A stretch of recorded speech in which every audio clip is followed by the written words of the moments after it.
to talk to you, especially for those of you that are our guests today, and you have not been with us for a while. So some of you, and by the way, we thank those of you that are visitors this morning. Thank you for making the sacrifice to come out today. Of course, in the city of Boston, it has been said there are over 800 churches. But the fact remains that as you took the time to come to worship Jesus with us today, we appreciate you so much. Would you put your hands together once again? Come on, guys, and so, here at Destiny, we have been sharing about the importance of creating an atmosphere of agreement. Say to me, please. Yeah. Creating an atmosphere of agreement. Yeah. Of course, I've shared before that in the Bible speaks about this area of agreement. God himself, even though he's called the omnipotent God, and he could do all things by himself, but he never worked alone. He works with Father, the Son, and the Holy Spirit. So he works together as a team. And yet when he made man, he says, for this reason shall a man leave his father and mother and be joined to his wife, and the both shall become one. So God all had in his mind oneness. So today we're going to look at benefits of walking in agreement. Come on, say it please. Yeah. Benefits of walking in agreement. So would you be so kind to put Psalms 133 on the board, please? I'm asking them to put it on the board because you may have different versions of the Bible, but I want us all to read it together. Some have you seated, so you won't obstruct anyone as we all read these three verses together. Together, how good and pleasant it is when God's people live together in unity. It is like precious oil poured on the head, running down on the bed, running down on Aaron's head, down on the collar of his robe. Verse 3, it is as if the dew of Hermon was falling on Mount Zion. For there the Lord bestows his blessing, even life forevermore. Father, we thank you for your word today. May you open our ears that we may hear what your Spirit has to say to us. Yeah. Open our eyes, O God, and our hearts, circumcise it, Father. We bind the spirit of distraction right now, and we pray for revelation knowledge today, Father, that when we leave this place, we'll be better than when we came. And we give you thanks in Jesus' name. Amen. Amen. Praise the Lord. Amen. Praise God. We are talking about benefits of walking in agreement. Benefits of walking in agreement. Today, when people go looking for employment, the thing that attracts them to work for a company is the benefits package. When you go to ask for a job, we always ask, can you tell me what are the benefits that your company offers? It is more important to know the benefits more so than the salary. Because especially in today's society, and let me just say this to you, that if you live in New England, the cost of health care, some of you don't know, but those of us who have to pay health care, we need to be related to somebody who got some money. Health care is very expensive. So you want to know what kind of benefits are being offered. So benefits is very important. Today, we're going to look at some of the benefits that God has promised to those of us who love to walk in agreement. Before we begin to look at them, we realize that there is a problem in our society where there are so many families that chose to live in disagreement more so than agreement. So we want to take a peek at the very beginning of this problem. So the scripture declares in the book of Genesis that there was this unique family that's called the Adam's family. A-D-A-M-S, the Adam's family. In this family, you had brother Adam, you had sister Adam, you had Adam Jr., and Adam number 2. Amen. So you had Adam in the whole place. Adam. They had such a beautiful relationship. Keep that verse up there, please. Verse 1 of Psalm 133. The family continued to enjoy goodness and pleasantness in the family. The family, from time to time, would go before God to present various offerings to God. And nothing wrong with that. But as these two boys grew up in the home, watching what their parents did, the time came for them to begin to offer or make offerings to God. One of these boys chose the profession of being a shepherd. The other one chose the profession of being a farmer.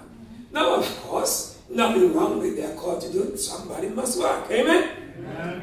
So, of course, as these boys decided to bring their offering to God, following in the same path that their father and mother did, one day they brought their offering to God, and God rejected one.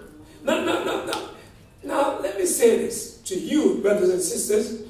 Please understand, you cannot give God just what you want to give Him. Amen. It really doesn't matter what you feel like. For example, if today I feel like singing that song, we give glory to the Lord. I don't feel like singing that song. I want to sing, Amen. You can't do that. Amen. You can only give to Almighty God, the God who is the boss, the one who rules this world. You can only give to Him what He requires. Amen. Please hear me. Because there are lots of people today who believe that we can give to God any old worship. He will not accept it. Amen. Telling you, please don't think you can give. You may give me, and it may be accepted by me.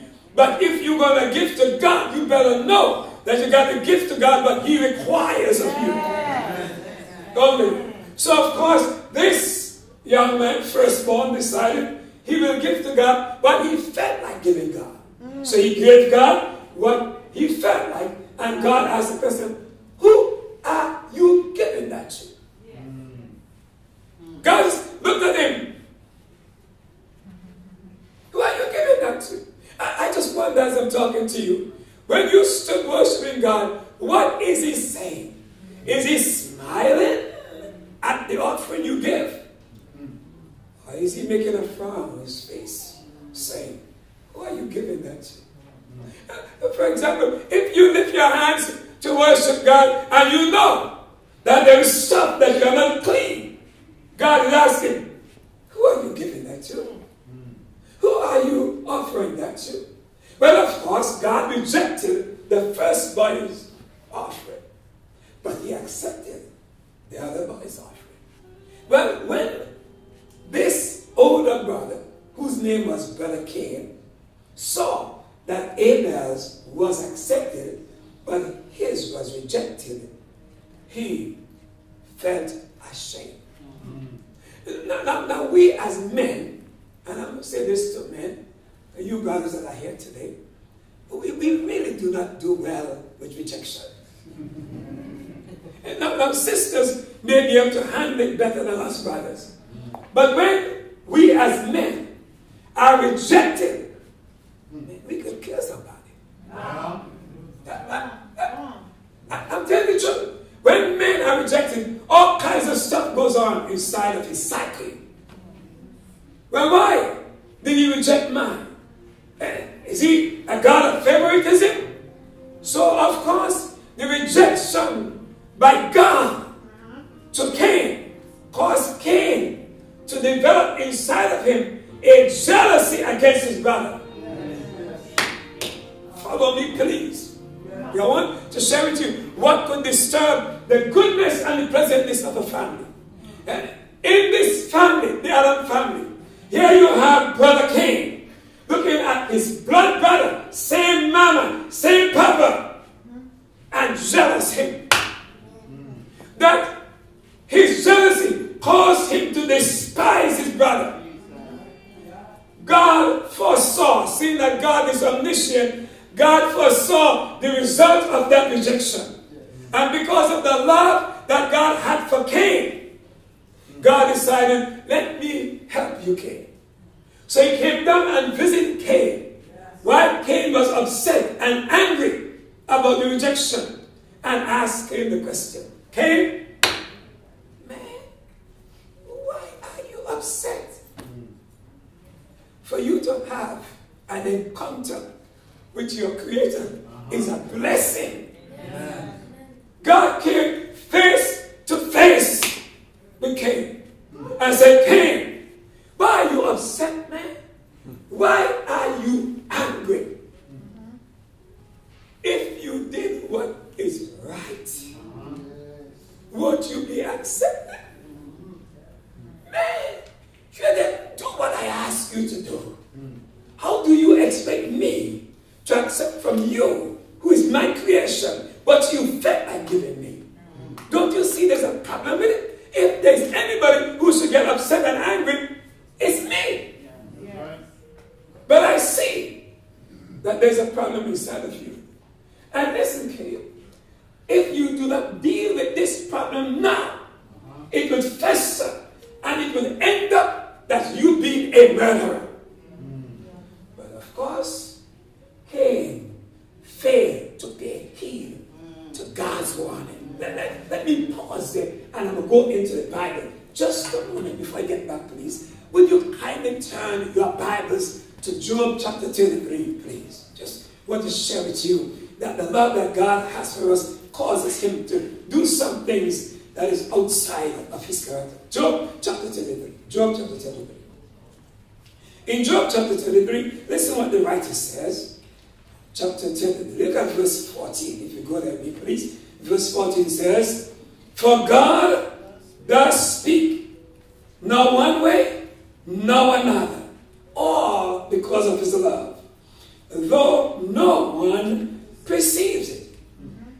In a dream, in a vision of the night, when deep sleep falls on people, as they slumber in their beds, he may speak in their ears and terrify them with warnings, to turn men from wrongdoing, and to keep them from pride, to preserve them from the pit, and their lives from perishing by the sword.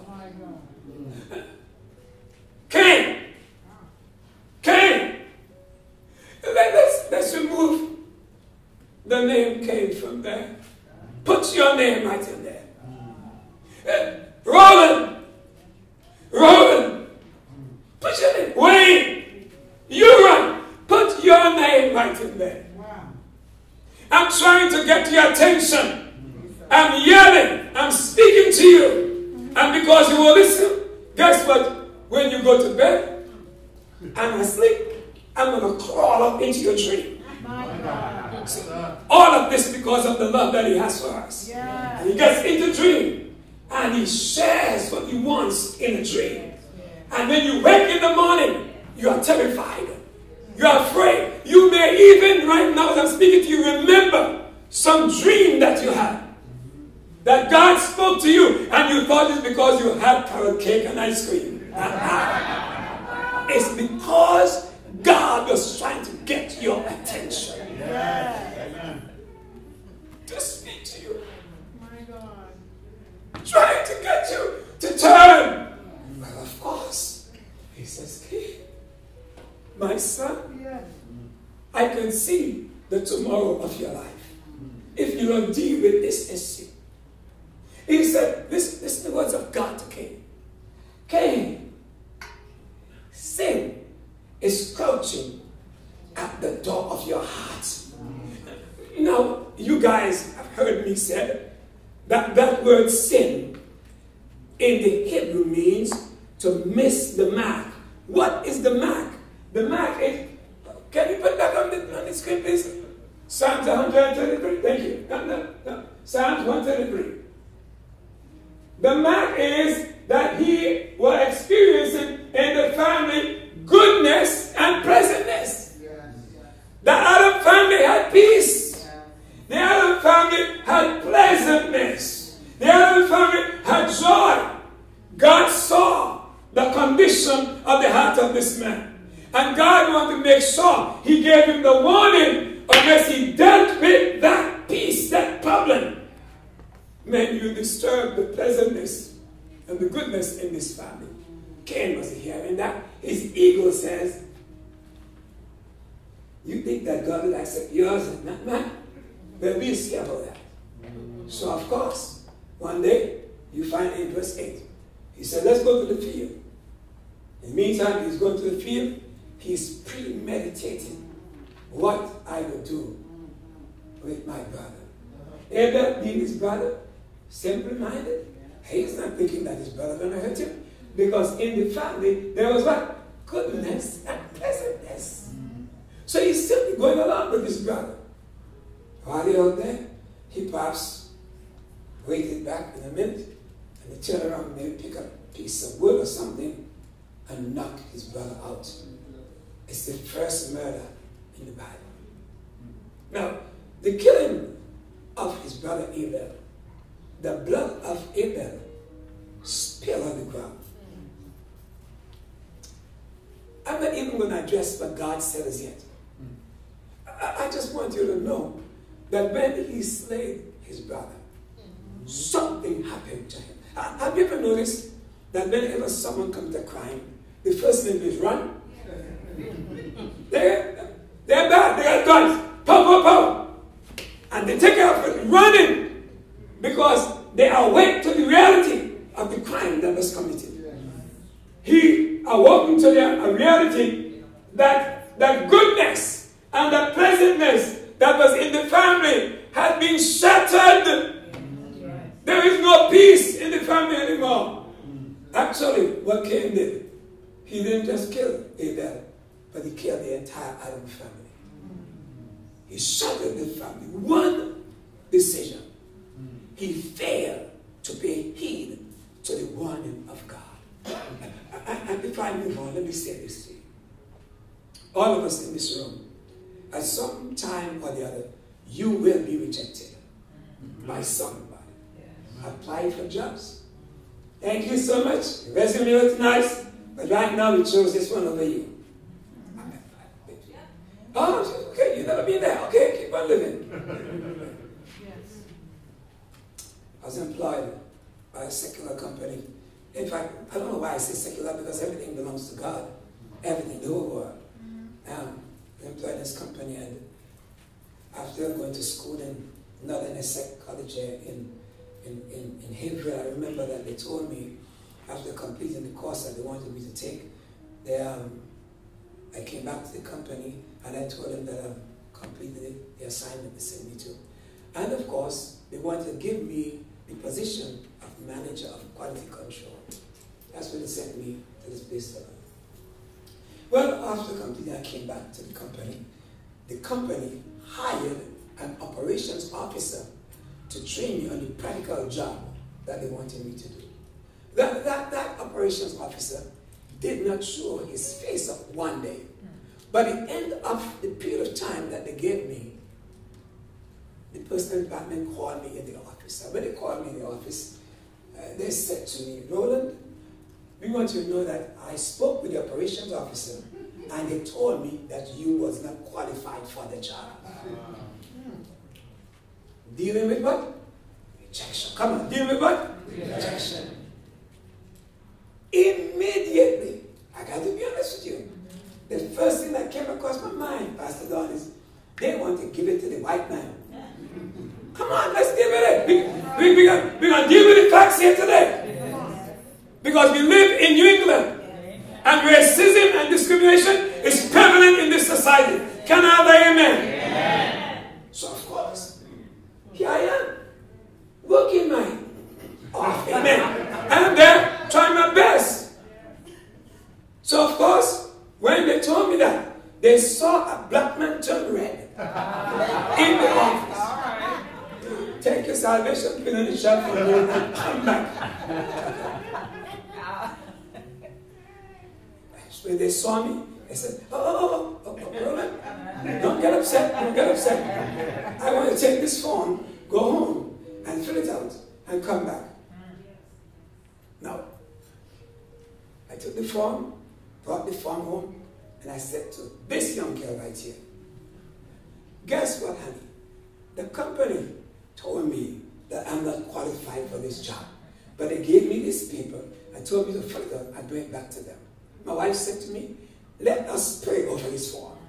I said, no problem. The problem with what I just said is, My wife wants to put oil on the paper.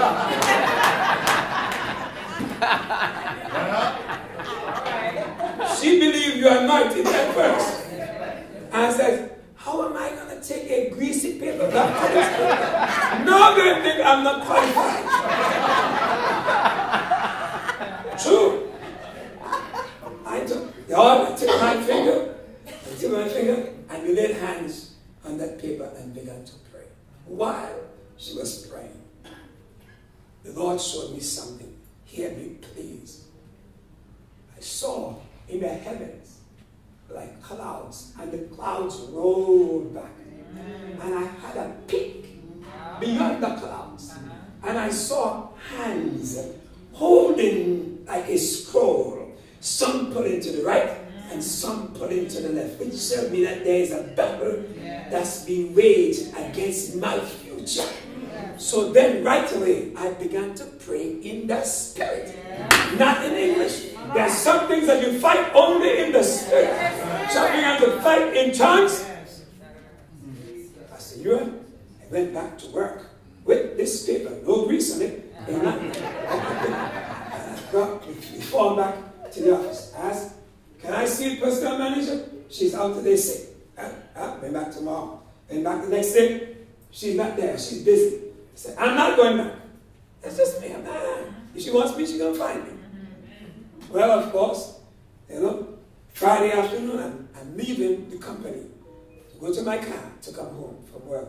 As I'm going towards the car, somebody from the office came running across the parking lot and says, Roland, they need you in the office.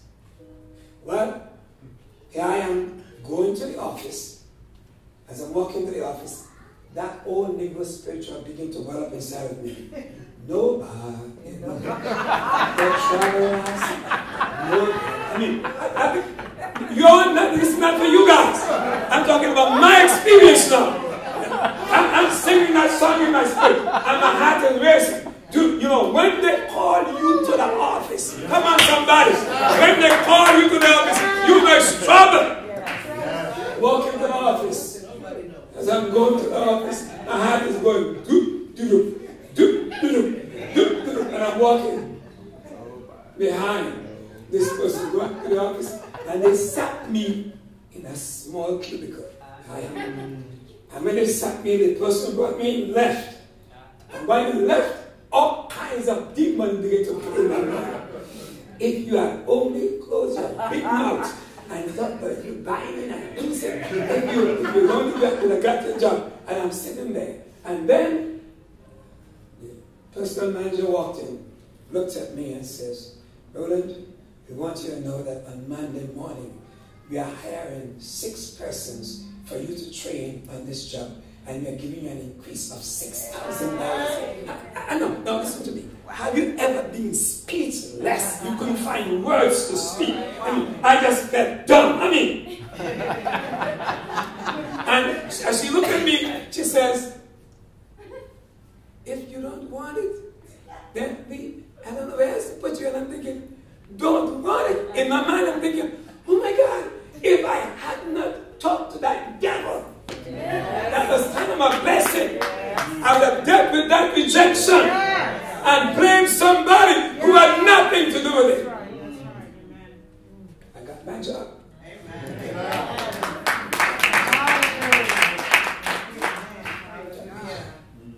Rejection.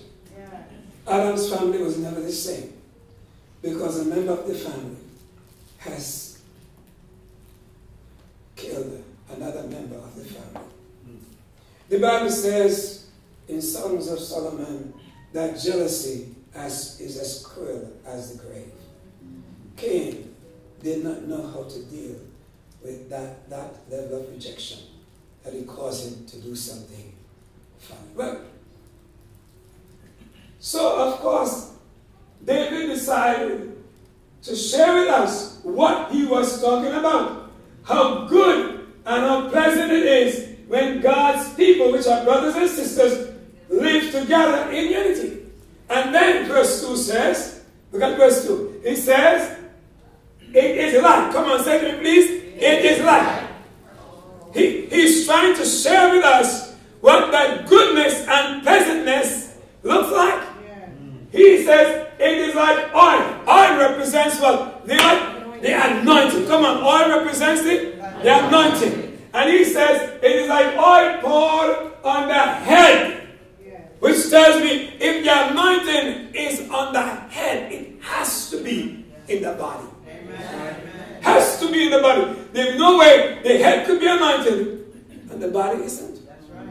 Last week we took some time to anoint every member.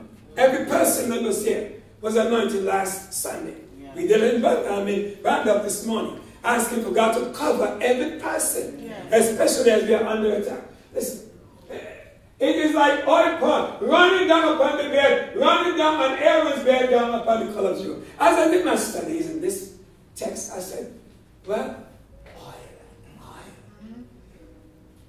What was the oil mixed with?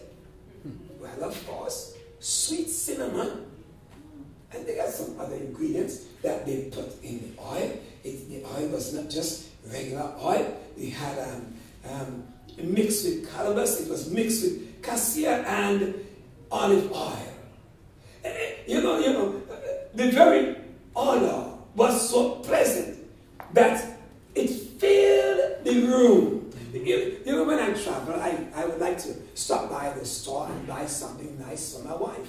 And my wife loves silks and all that stuff. And, because sometimes it's hard for me to shop. Brothers, you guys that shop for your wife, God bless you all. It's a lot of work for me. But you know, I would stop at the counter where they sell all these perfume. And sometimes when I stop there, somebody when sales club would say to me that they have one of the latest or the best on the market. Maybe they try to sell. I don't know. That's what sales clubs do. I said, but let me smell. Right. So they take a small vial and take a little dab and put it on the back of my hand. Now that little dab that they put on the back of my hand fills the very atmosphere we are standing. I'm saying, oh, this is nice. Can I have a big bowl, please? When they tell me the price, can I have a small one? Because I realize that quality of perfume is so expensive. When Jesus was anointed, Judas said to Jesus, why this waste? Could this perfume be sold and the money given to the poor? He was not because he was concerned about the poor. He wanted to see if he could get another Ben Franklin. And so he's looking for, put his pocket, looking for money. He was a thief. But the quality of aroma from that oil would fill the atmosphere. Then I'm studying, I'm saying, oh my God, I wonder what kind of aroma is in the home of the saints.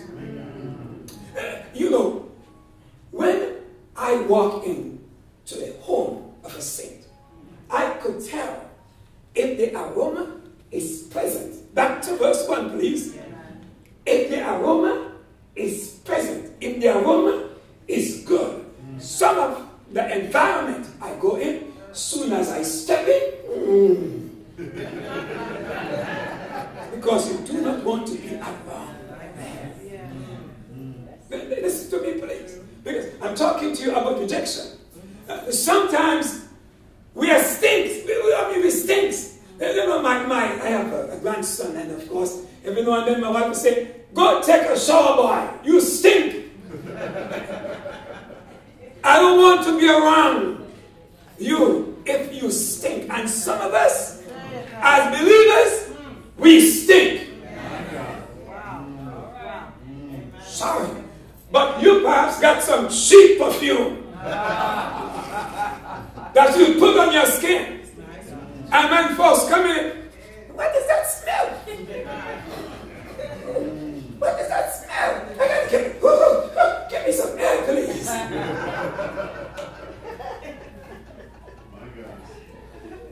What kind of aroma is in your environment? And if I stink as the head, it means that you wouldn't be here. Then that's not today. Not today. I'm saying this and it sounds funny and humorous to you, but there are some people who may not want to be around you. Because when they come around you, the smell of of your attitude.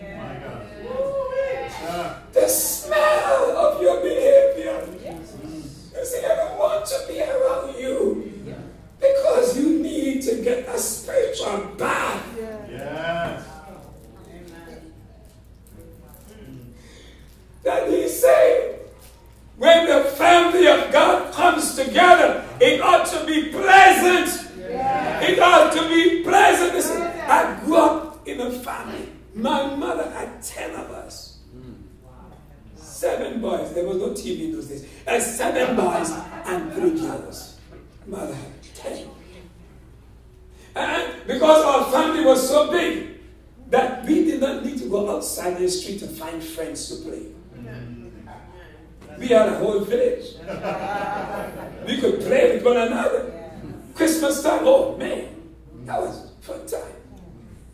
My mom, she would bake, she would put the ham. Yes, sir. Those of you don't eat pork, don't stone me now, amen. Put a ham on that thing, and that ham would be boiling. Just boiling. And she would bake her own bread. Yes. I'm not talking about the stuff that you buy in the store, and when you eat one piece, you feel that it sticks to your bone. Because the kind of bread that she baked, she baked bread in a mud oven. You go to one of those pizza shops and it says mud oven. My mother knew about mud oven way before these guys. She baked, and when she baked bread and she boiled up ham, from the street you could walk.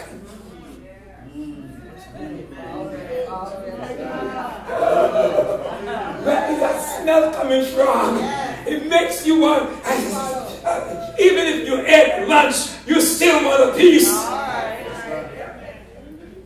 And when our neighbors come by, they don't want to leave. My mother got to say, please go home, time for you to leave. She would like to drive folks away. Because it was so pleasant to be around our family. Pleasant. So we grew up, my brothers and sisters grew up with the same attitude. So my wife and me, we got 5 children, and we pour what we received from my family into them. Amen. So therefore, when at their home, when folks go by to visit them, they got to say, can you please go home? Go home. They just want to be there because the atmosphere is pleasant. Pleasant to be around. Nice to be around. Now, he did not only say that spirit, that atmosphere is like the oil, but he also used another word. Verse 3, please. Verse 3. He says, it is as if the dew. He's describing what this goodness and pleasantness look like. It is like a dew that falls on Mount. You see what he's done, what David has done. He's speaking now. This represents a covering. This level of agreement serves as a covering. It protects everybody that's inside. It gives you the authority to watch any troublemaker that comes in and tries to disturb the pleasantness of your family. Let me say this right here for those of you that are married. Those of you that are married, you have a fourfold responsibility. Number 1, you are called to be the provider for your family. Thank you very much. For those of you who says, to me, it's hard for brothers to get a job, find something to do. Find something to do. Amen. You are called to be the provider. Number 2, you are called to be the protector of your family. Number 3, you are called to be the priest of your family. And number 4, you are called to be the prophet of your family. Somebody got to check in with the Creator to find out why is it that God brought this woman and this man together. I got to find, Lord, why did you bring me and Patricia James together in 1979? And then you didn't leave us in Trinidad and Tobago, but you brought us in Boston. You allowed us to have 5 children. You allowed us to be living here in Boston. You allowed me to get the type of knowledge, education that I have for a purpose. What is my purpose? If you are living and you do not know your purpose, sad for you. Because God, who owns us, never do anything outside of his purpose. Everything that God does, there's a purpose behind it. So he brought me and this woman together, connected the Coopers and the James together. And from this union, he's doing something in the city of Boston. I'm thankful to God. He's not finished with me as yet, because I'm still here. Amen. Still here. You ought to find out, Lord, what is my purpose? The community that you live, the person that you are. Find out your purpose. He says, it is like a Jew that covers. And when I read this text, I thought, oh my God, this has some type of reference to Luke chapter 15. Because in Luke chapter 15, the scripture says that there was a certain fellow. He had 2 boys, just like Mr. Adam, 2 boys, Cain and Abel. These 2 boys, one, I didn't give us the names, but I know that one of them were younger than the other. They were twins.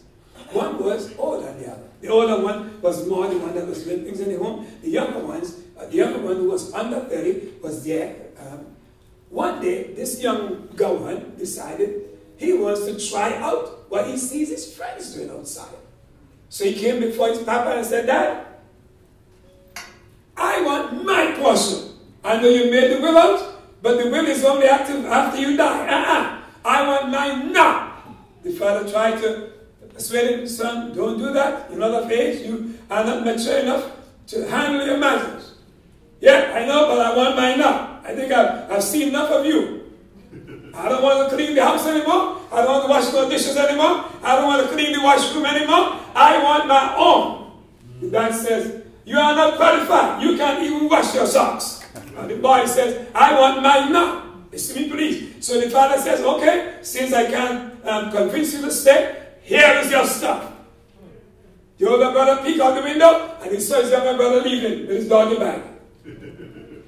Big smile on his face. His brother said, don't leave, please. You could stay. Too much rules in the house. I'm gone. Well, he left. And he began to enjoy the world. And let me say this to you young people that are here today. You may be saying, Coop, that message that you're preaching, man, that's outdated. Because today is the day of social media, man. Man, listen, man, Coop, man. We just need to explore the world, man. You don't need to hook up in some 4 walls in the church. We do not need to apply the principle of God. But trust me, I know what I'm doing. I have in my mind what I'm supposed to do. I don't need a preacher to tell me. Well, let me let you know today, brothers and sisters, all that glitters is not gold.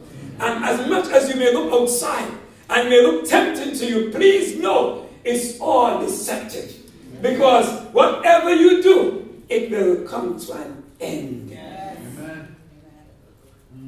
This young fellow, after he realized that his friends believe in him, he tapped his pocket to get some money to buy some coffee and donut. He realized in order for him to get coffee, he got to get a coffee cup and stand by the wayside and beg for water. While he is trying to eat the pig food, he remembered them. He remembered where he came from. He came from a place where there was pleasantness and goodness. Yeah. And he said, what am I doing here? In my father's house. Come on, say to me, please. In my father's house. The servants, not even my brother, the custodians, the maids were living better than me. They had their own room. They had their own color television. They had direct TV. They had everything that they wanted. Here I am, the son, not the servant. Here I am, the son. And here I am eating the stuff that hogs eat. Because the devil told him that what you see out there is better than what you had in your house. He believed. He ran out there and took from the world, only to realize that he ate. It became sweet in his mouth, but bitter in his stomach. He decided to come home. As he's coming home, he's walking. Coming home. His dad looked at him and said, "It looks like him." But when he left, he didn't leave that way. When he left, he smelled fine. When he left, he was well groomed and dressed. When he left, he had money in his pocket. He had a Rolex watch. When he left, he looked like the bomb. But now he's coming home. He smells bad. Please follow me. Please follow me. The aroma of him smelled because it smelled like pigs. He didn't smell the way he left because the world beat him up. He's coming home stink, unshaven. He's coming home with his clothes ain't washed. His armpit stinks. That's what sin does to us. That's what sin does to us. He's coming home. The father looked at him. The father, out of love. Oh God. I'm talking to you, brothers and sisters. Unless you could see this, you're missing the true meaning of what I'm trying to share with you. The father looked at him and says, "I love you too much to leave you like this. I love you too much to leave you in that condition." Papa did not even wait until the boy came to him. The father ran towards him in his mess, threw his arms around him, kissed his stinky beard, says, "Bring the best robe. Not just that robe that you bought at Target. Bring the robe that you bought at late Lord and Taylor. Bring the best robe. Throw it on his back. Bring that diamond ring that you have. Bring that alligator shoe that was sitting there. Bring it. Stick it on his feet. Because this my son, this my son, this my son who was dead. Hallelujah. Life just returned to him. He's come back under the dew. He missed the pleasantness of the family. He missed the wonderful relationship that we as a family had. He missed it. Cain said to God, "This punishment that you give to me is too much for me. For they who sees me will kill me." God said, "That is too good for you. Because you disobeyed me, I'm going to show you who is man here. I'm going to put a mark on you that nobody who sees you will kill you. You will suffer for what you did." And I'm just wondering, as I'm speaking to you today, how many of us have disobeyed the voice of Almighty God? My God. We've rejected His counsel. Jesus. We did as we feel. You may fool Pastor Cooper. You may fool these pastors. Cannot fool. Cannot fool God. Amen. Because the darkness and the light are both alike to Him. He sees everything. Cain, where is your brother? Do you think he's asking that question because he did not know? He knew. He just wanted to see if Cain knew that he knew. Where is your brother? Why are you asking me about my brother? Am I my brother's keeper? Yes, you are. Because we are family. That's right. Okay. The blood of your brother is crying out. Okay, you just kill his body, but his soul is crying. Oh God, let justice be served. Yes, yes.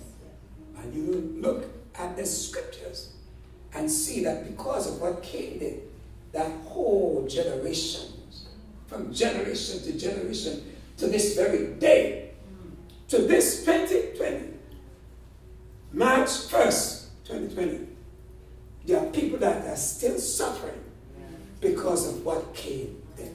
Yes. Because we have not yet get or learned how to deal with rejection. So it festers in us, creates jealousy in us. That we need to compete. Even in marriage, you have husband and wife competing against each other.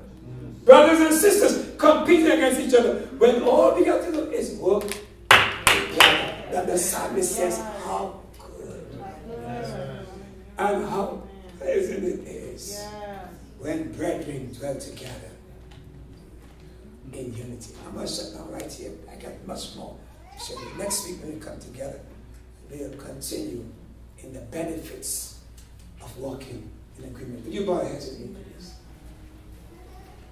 Thank you, Jesus. Thank you, Lord.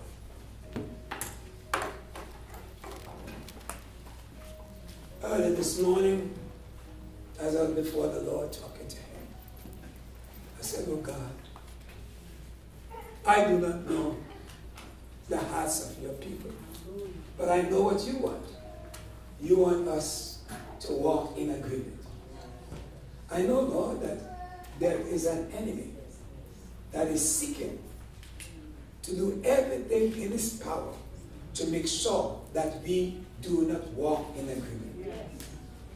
And therefore, Lord, as I've asked of you, that you'll take my tongue and make it a pen in your hand, that you can write upon the hearts of your children just what you want them to hear today.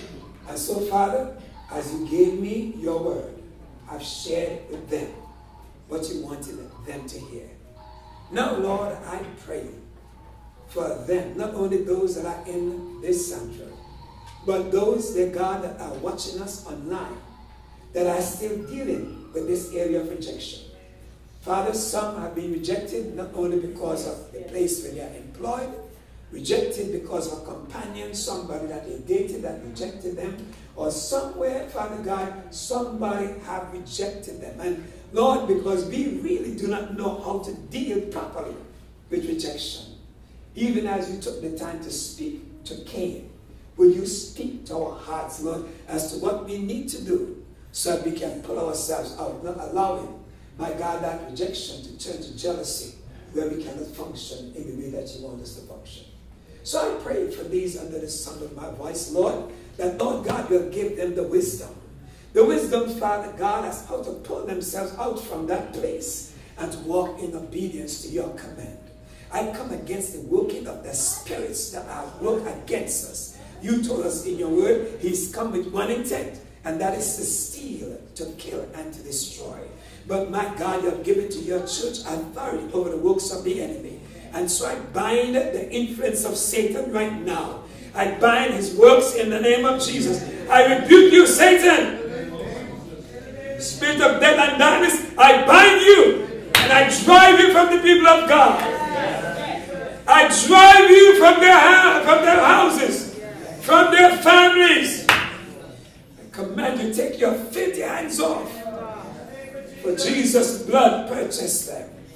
So, Father, I plead the blood of Jesus over them today. I'm asking for your peace to reside within them, Lord, as we strive to walk in agreement with each other. And we give you thanks in Jesus' name. Amen. Keep your heads bowed, please.